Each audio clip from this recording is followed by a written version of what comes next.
તો ગુજરાતમાંથી એક સાથે ત્રણ સિસ્ટમ સક્રિય થતા હવામાન વિભાગ દ્વારા રાજ્યમાં 20 જુલાઈ સુધી અલગ અલગ વિસ્તારમાં ભારેથી અતિભારે વરસાદની આગાહી કરવામાં આવી છે. ત્યારે સુરતના ઉમરપાડામાં આભ ફાટી ગયું છે.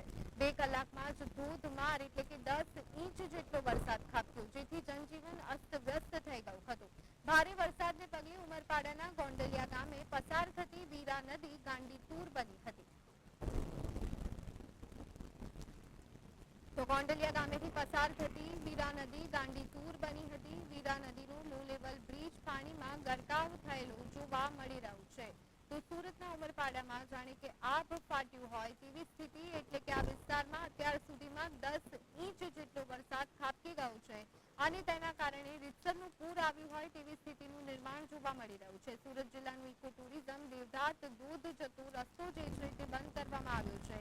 દીવટણ જતા લો લેવલ કોઝવે પર પાણી ફરી વળતા રસ્તો બંધ કરી દેવામાં આવ્યો છે.